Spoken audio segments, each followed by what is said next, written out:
오늘 말씀은 여호수아 24장 14절부터 24절입니다. 여호수아 24장 14절부터 24절입니다.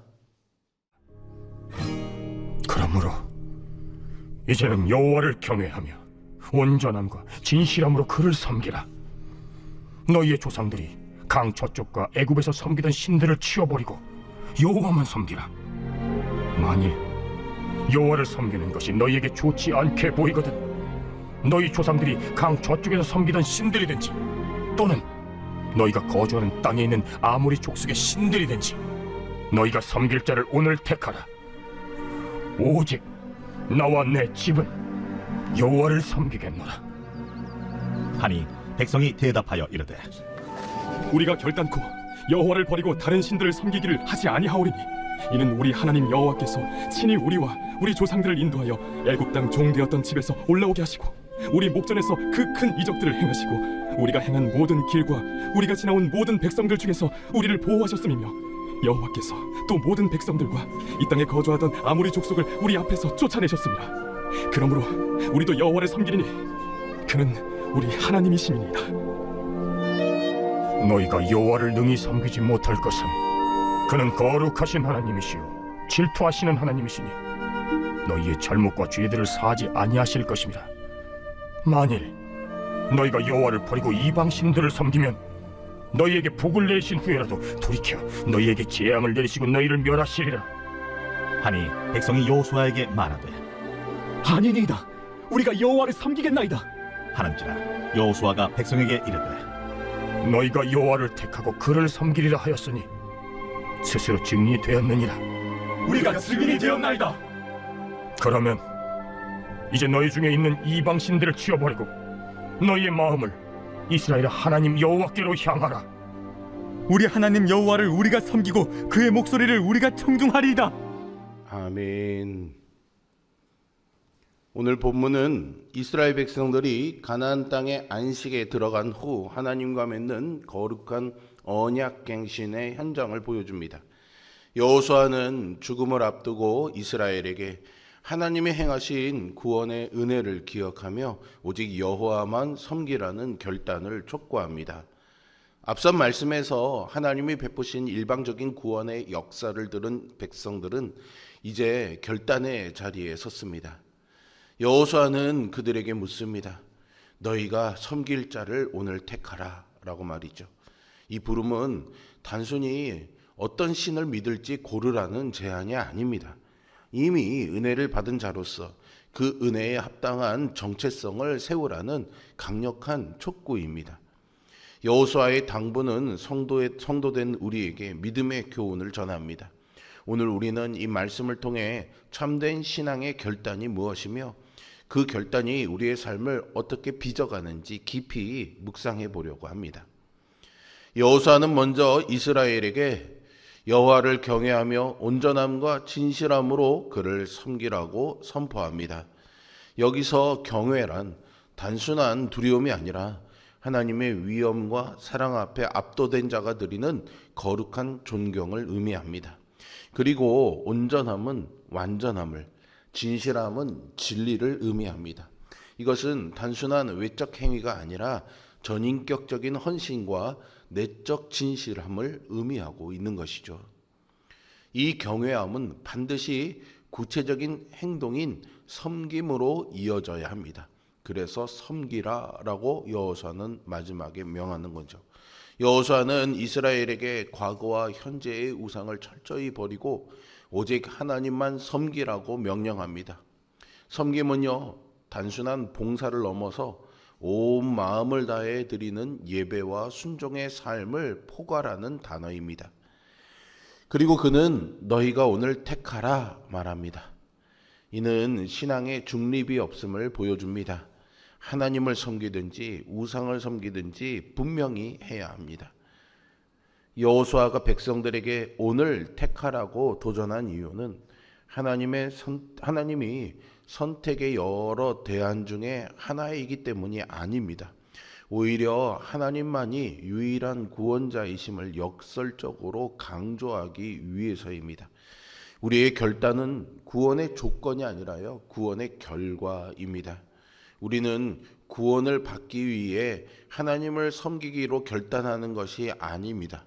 이미 하나님께서 우리를 강저편의 우상숭배의 자리에서 건져내셨기 때문에 그 은혜에 압도되어 자발적으로 드리는 응답이 바로 결단입니다. 참된 결단은 그래서 내가 무언가를 하겠다라는 그런 의지보다 하나님이 나에게 무엇을 행하셨는지를 깨닫는 데서 시작이 됩니다. 하나님의 신실하신 언약적 사랑을 발견한 영혼은 세상의 헛된 우상을 내려놓고 오직 여호와께만 인생의 닻을 내리게 됩니다. 오늘 우리도 같은 부름 앞에 서 있습니다. 여러분의 삶은 지금 누구를 향하고 있습니까? 우리의 삶은 종종 타협과 혼합 속에서 흐려집니다. 세상의 가치, 물질, 성공이 우상이 되어서 하나님보다 앞설 때가 많습니다. 그러나 하나님은 우리의 일부가 아니라 전부를 원하신다는 사실을 잊지 마십시오. 부분적인 헌신이나 조건부적인 순종은요, 하나님 앞에서 참된 섬김이 될 수 없습니다. 그러기에 오늘 우리는 결단해야 합니다. 오직 나와 내 집은 여호와만 섬기겠노라 라는 이 여호수아의 고백이 오늘 우리의 진실한 고백이 되기를 소망합니다. 구원하시고 은혜로 인도하시는 하나님께 나의 삶을 온전히 드려 하나님이 기뻐하시는 믿음의 삶을 사는 성도가 되기를 주님의 이름으로 축복합니다. 백성들은 일제히 여호와를 섬기겠다고 결단합니다. 그런데 여호수아는 이 백성들의 결단을 가볍게 받지 않습니다. 여호수아는 어떻게 보면 마치 찬물을 끼얹듯이 이렇게 말합니다. 너희가 정말 그분을 섬길 수 있겠느냐라고 말이죠. 이것은요, 너희가 여호와를 능히 섬기지 못할 것이다 라는 다소 충격적인 선언입니다. 이 질문은 그들을 낙심시키려는 말이 아닙니다. 하나님이 어떤 분이신지 정확히 알라는 말이죠. 이 충격적인 말의 근거는요, 하나님이 거룩하신 하나님이시고 질투하시는 하나님이시기 때문입니다. 거룩하신 하나님은 피조물과 완전히 구별된 순결함을 의미하고요, 질투하시는 하나님은 자기 백성의 사랑을 결코 우상에게 뺏기지 않으려는 하나님의 열정적인 사랑을 의미합니다. 여호수아는 우리 인간이 본래 부패한 본성을 가지고 있기 때문에 사실은 이러한 하나님의 절대적인 기준을 절대로 만족시킬 수 없다는 우리의 한계를 날카롭게 지적하고 있는 것입니다. 절대로 이것은 백성들을 절망시키려는 의도가 아닙니다. 오히려 인간의 전적인 부패와 무능력을 깨닫게 해서 누군가 자신의 의지가 아닌 하나님의 긍휼만, 하나님의 은혜만 의지하게 하려는 복음적인 장치였던 것이죠. 하나님은 우리의 빈자리를 채우는 하나의 선택지가 아닙니다. 하나님이 거룩하시다고 하죠. 그러니 우리의 마음의 계산과 타협으로는 다룰 수 없는 분이십니다. 하나님은 질투하시는 하나님이시라고 하죠. 그 언약적인 사랑으로 우리를 붙드시는 분이시기 때문입니다. 그 사랑은 무심한 방치가 아니라요, 다른 것에 마음을 빼앗긴 우리를 다시 돌아오게 하는 뜨거움이기도 합니다. 그래서 하나님 앞에서 나는 하나님도 섬기고 내 불안도 섬기고 내 체면도 섬기고 내 성공도 섬기고 내 안녕도 섬기고 내 욕망도 섬기겠다라는 방식으로 살 수가 없는 겁니다.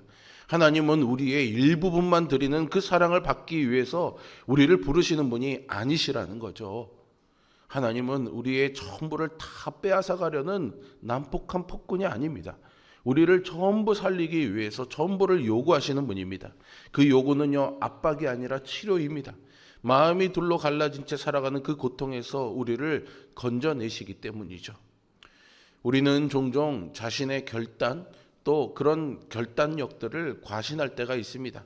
이제부터는 죄를 짓지 않을 거야, 철저히 순종할 거야 라고 맹세하지만 사실 우리의 결심은요, 작은 유혹 앞에서도 너무 쉽게 무너지지 않습니까? 여호수아의 지적처럼 우리 스스로는요, 거룩하신 하나님을 온전히 섬길 능력이 없습니다. 이것이 다소 답답해 보이고 절망적인 이야기처럼 들리지만 바로 그 자리에서 하나님의 긍휼과 은혜가 시작됨을 기억하시기 바랍니다. 참된 신앙은요, 그래서 할 수 있습니다라는 자신감이 아닙니다. 오히려 저는 할 수 없으니 주님 저를 도와주세요라는 철저한 자기 부인에서 시작이 되는 겁니다.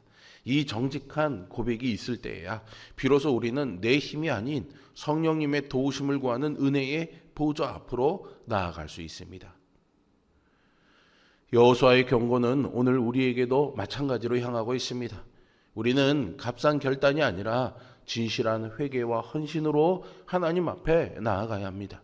우리를 유혹하는 세상의 우상을 버리고 한 분만 예배하는 성도로 살아가는 우리 모두가 되기를 소망합니다. 오늘 본문에서 이스라엘은 다시금 여호수아 앞에서 여호와만 섬기겠노라 고백합니다. 여호수아는 그들에게 너희가 자신에 대하여 증인이 되었느니라 라고 선포하죠. 이 말은요, 법정에서 증언하는 증인을 뜻합니다. 즉 그들의 입술로 내뱉은 고백이 훗날 그들의 삶을 심판하거나 확증하는 증거가 될 것이라는 엄중한 경고입니다. 여호수아는 그들의 말을 가볍게 넘기지 않고 오히려 그들을 자체의 증인으로 세웁니다. 이것은 그렇게 살라는 실천을 요구하는 겁니다. 너희들이 다짐한 대로, 너희들이 고백한 대로 너희가 증인이 되어서 살라는 그런 당부인 것이죠. 여호수아는 이어서 이방신들을 버리고 마음을 여호와께로 향하라고 촉구합니다. 섬김은 단순한 고백이 아니라 구체적인 행동과 삶의 변화로 증명되어야 합니다. 마음을 하나님께로 향하고 삶에서 우상을 제거할 때 비로소 결단은 참된 열매를 맺습니다. 하나님은 오늘 우리를 같은 소명으로 부르시고 계십니다. 믿음은 교회 안에서 고백으로 끝나지 않습니다. 그것은 일상의 삶으로 이어져야 합니다. 주일의 찬양이 월요일의 삶으로 이어져야 되고요. 가정과 직장에서 우리의 선택과 행동으로 드러나야 합니다. 하나님이 우리의 삶을 보고 계십니다. 이스라엘 백성들은 이렇게 세겜에서 뜨겁게 맹세했지만요, 역사는요 안타깝게도 그들의 실패를 기록하고 있습니다. 여호수아가 말한 그대로가 되었죠. 여호수아가 죽은 후 그들은 곧바로 우상에게 마음을 빼앗기고 스스로의 결단이 얼마나 허망한지를 보여주었습니다. 이것이 인간의 실상이요 본 모습입니다. 우리도 다를 바가 없습니다. 결단하고 실패하고 약속하지만 언약을 어깁니다. 그래서 우리에게는 우리를 대신해서 하나님을 완벽하게 경외하고 섬기신 참된 여호수아와 같은 예수 그리스도가 필요한 것이죠. 그리스도께서는 십자가에서 죽기까지 순종하심으로 우리가 지키지 못한 언약의 모든 책임을 대신 짊어지셨습니다. 그리고 이제 우리 안에 성령으로 찾아오셔서 우리로 하여금 능히 하나님을 섬길 수 있는 새 마음을 주셨습니다. 성도의 결단은요, 내 의지의 산물이 아니라 내 안에 계신 예수 그리스도의 생명이 밖으로 흘러나오는 현상입니다. 그러므로 오늘 다시 우리가 은혜를 구하며 결단의 자리에 섰으면 좋겠습니다. 나의 연약함을 핑계대지 말고요. 우리를 끝까지 붙드시는 그리스도의 신실하심을 의지하십시오. 우리가 비록 넘어질지라도요, 우리를 취해서 자기 것으로 삼으신 하나님은 절대로 우리를 놓치지 않으실 것입니다. 진정한 믿음은 말뿐인 고백이 아닌 삶으로 드러나는 진정한 헌신으로 이어져야 합니다. 우리가 걸어가는 이 믿음의 여정에도 세상과 타협하지 않고 오직 하나님만 섬기겠다는 고백이 필요하겠습니다. 그리고 이 고백은 하나님께 드리는 구체적인 삶의 실천으로 증명되어야 합니다. 나와 내 집은 여호와만 섬기겠다라는 이 여호수아의 고백이 오늘 우리의 고백이 되고요. 그 고백 가운데서 복음의 능력을 힘입어 세상의 헛된 신들을 뒤로하고 오직 주님만을 기쁨으로 섬기는 복된 인생이 되시기를 주님의 이름으로 축복합니다. 기도하겠습니다. 사랑과 은혜가 풍성하신 아버지 하나님, 이스라엘 백성들이 주님만 섬기겠다고 고백했지만 여호수아라는 지도자가 죽은 이후에 너무나 속절없이 무너지고 타협하며 우상을 섬겼던 그 실패를 바라보며 우리도 여전히 그와 같은 연약한 존재임을 고백합니다. 그러나 그럼에도 불구하고 오늘 말씀에서 여호수아가 너희가 무엇을 섬길지 선택하라는 이 준엄한 말씀 앞에 겸손하게 서고 회개하면서 우리 또한 다시 한번 은혜를 의지하여 여호와만 섬기겠노라 고백하는 결단이 있도록 우리 안에 은혜와 성령과 믿음을 충만하게 채워 주시옵소서. 그리고 그 능력으로 입술의 고백만이 아닌 삶으로 그것을 증언하며 증명하는 삶을 살아내는 우리 모두가 되게 하여 주시어서 우리도 주님 안에 그 은혜를 힘입어 정말로 하나님의 은총으로 살아가며 하나님을 드러내는 믿음의 삶을 살아가게 하여 주옵소서. 예수 그리스도의 이름으로 기도합니다. 아멘.